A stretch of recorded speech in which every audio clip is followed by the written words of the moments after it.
this week's episode of the Deadliest feature interview series, we'll learn about Adelaide Crow's legend Andrew McLeod's football journey and his passion for his culture. 340-game legend Andrew McLeod. Before you say anything, I want to rattle off a few of your accolades. Back-to-back Norm Smiths, back-to-back premierships, 5 times All-Australian Bungie, once as captain. Don't start yawning, you asked me to do this. 3 Malcolm Blight medals, 1 Lee Matthews medal, AFL Hall of Fame, and Indigenous Team of the Century. I know you don't like it, but how does it feel when you kind of reflect and rattle off that kind of a resume, brother? Sounds like you're talking about somebody else. No, that's you. Sounds like you're talking about one of my idols. But very lucky, obviously, in the right place, right time. And I was obviously very privileged to be able to make a bit of a go of playing a game that I love. Who's your mob and where are you from, brother? My mob? So, I'm from the Territory. My mob are Waterman. So from the west of Catherine is where my links are to, so my heritage. Part of my Aboriginal side, I'm very lucky. I've got Aboriginal and Torres Strait Islander blood that runs through, and McLeod, Scottish as well. But and my Torres Strait mob from Mobilog and Bardu, the Wagadagan people. So that's where my ties or my lineage comes from. And growing up, was that always something that was really strong for you? When I was younger, it was pretty strong in culture. We spent a lot of time back on, when I grew up in Catherine, so spent a lot of time around my family as a kid. But as I grew older, when I was in primary school and whatnot, we did a lot. So we did a lot of hunting and a lot of fishing with my uncles and whatnot. We danced and we sung and we did all those things. We had a little dance troupe with my cousins as well. They used to go around on like NAIDOC weeks and stuff, and we used to do dancing. A bit like we did some dancing many, many moons ago, Tony. That was, some good fun with the brothers. But yeah, it's just part of, I guess it was an intrinsic part of who I was growing up. So it's always been very comfortable in my culture. Describe what it was like when you were a little fella, which is many moons ago now, Bunge, running around and having a kick in the yard and, all of that kind of stuff, who you looked up to and who you pretended to be in the backyard. I had an older brother, so he's 4 years older than me, and I used to just follow him around, and that was sort of part of it, how it all sort of started for me. Because I was the little chubby kid that could get just chucked in the back pocket, you just go and sit there. And my idol growing up was a Territory boy, and he was the first person to be drafted from Darwin itself. A lot of guys went through a different path. They went down south and played in the SANFL or the Waffle. But Michael McLeod, Majo, was a great role model, fantastic player, smooth, and I just love watching him play. And he always gave, when I was a kid and I saw him, he always gave me time, which was even more important for me.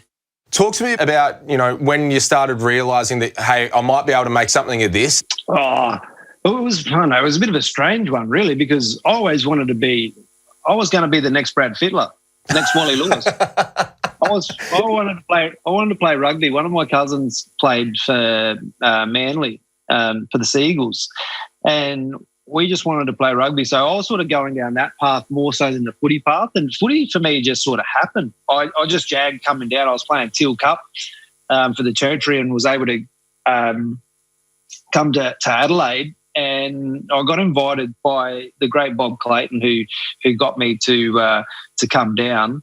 And I stayed on for a week after the Teal Cup and was able to play a game. And then they invited me down basically next year. And because I was 17 years old, I'd come down. I came into an environment I sort of got thrust in. My dad dropped me off at a place. I was boarding with a beautiful family who looked after me. Very different in terms of culture because I came from a place where I'm eating fish that we caught or geese that we'd hunted and buffalo and whatnot. And then I come down and, I'm eating mashed potato and schnitzels, and I'm like, yeah, okay, chicken snitty.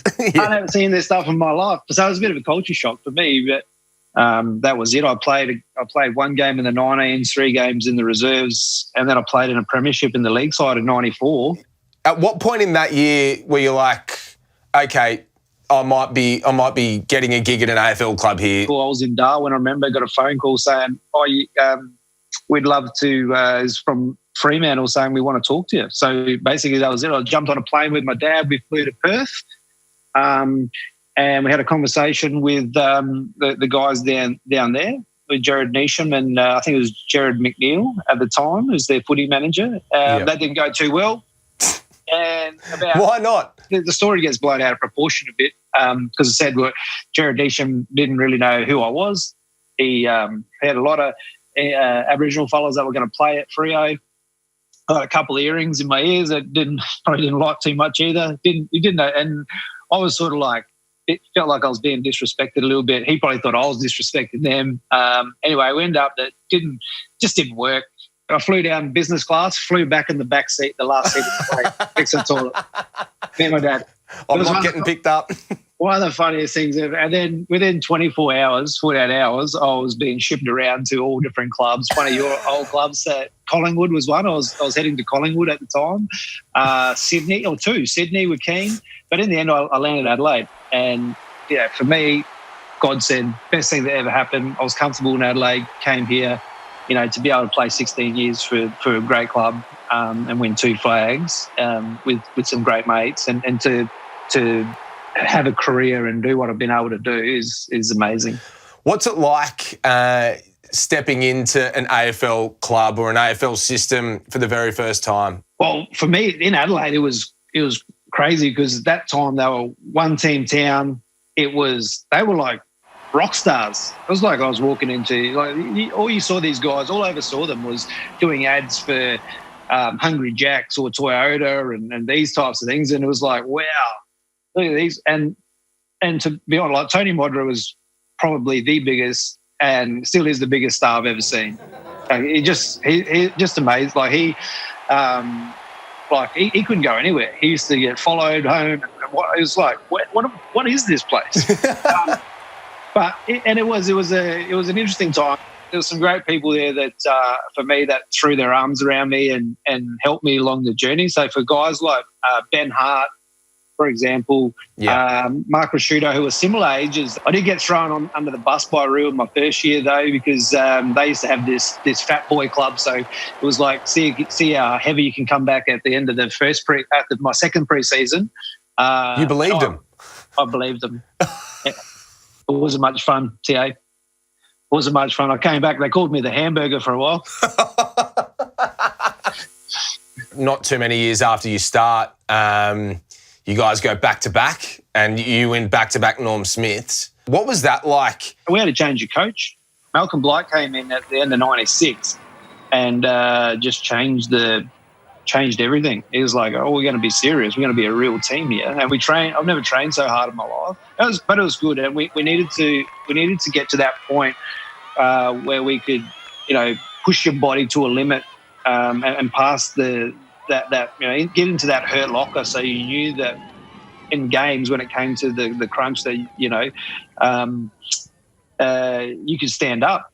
In that 97 season, it was like, well, Port Adelaide came in the competition, new boys. We got beaten. They beat us in the first showdown. Ooh. So I was like, wow. So we had to it was hard work. And, we were a bit of the laughing stock early on in that season because of that. And we went on and, we probably weren't the best team in the competition, but we played good footy at the right time. And that's all you need to do. You need to do that and get a bit lucky. And it all happened quite quickly. I was only 21 at the time, so 21, win a flag, and to climb that mountain was incredible. It developed a thirst for me. Like I played a pretty good year that year. I was lucky to win the best of Ferris as well. Yeah. But it drove me to be better. And then over that, the course from I guess 97 onwards is that it was about how can I get better as a player. I was blessed because I played in an era where there's some of like Wayne Carey, probably the best player I've ever seen. Your Michael Bosses, James Hurds, Nathan Buckley's, the list goes on. And it was just awesome. And I loved it.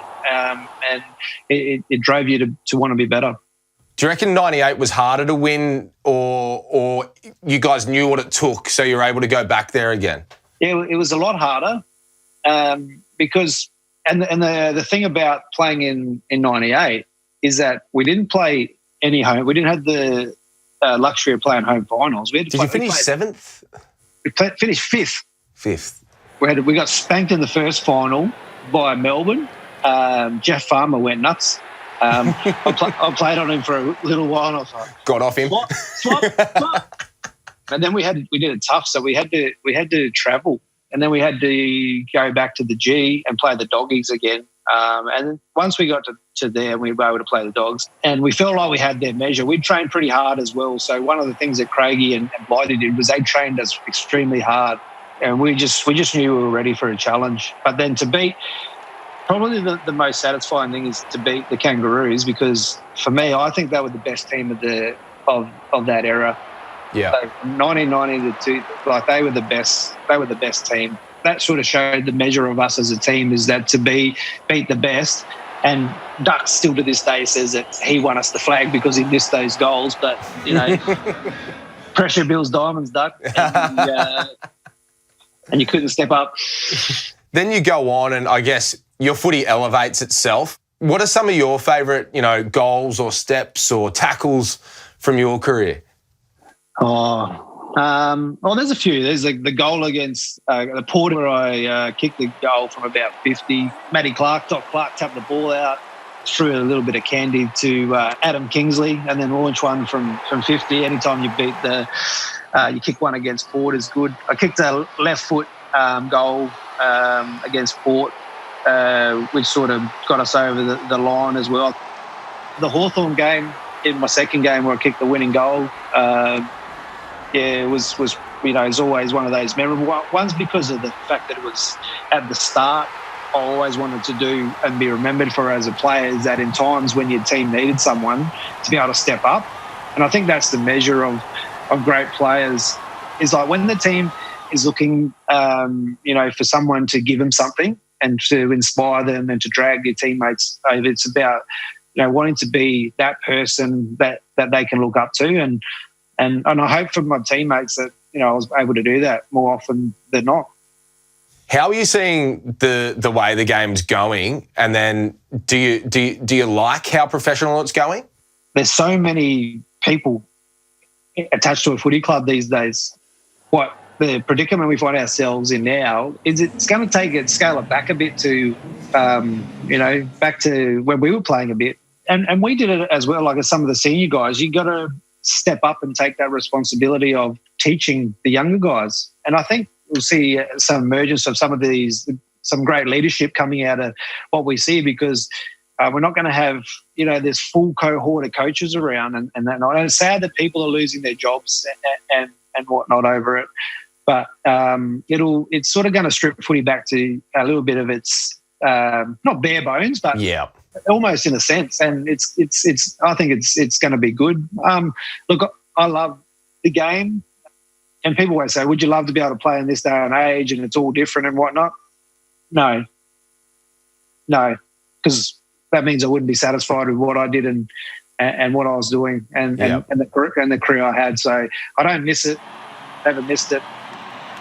And I'm very grateful for everything that I was able to get out of it. Despite everything that you've done on the field, the person that you are is your best trait. And thanks for taking the time to join us. It's been an absolute pleasure to catch up. I know that you're going to pay me out in our group text after this, and I'm not looking forward to that. But no, it's so great to see you have a chat and talk about what is a great football career. Appreciate it, brother. Thank you very much. And don't forget to tune into Yokai Footy at 8 p.m. Wednesdays on NITV and the AFL Network.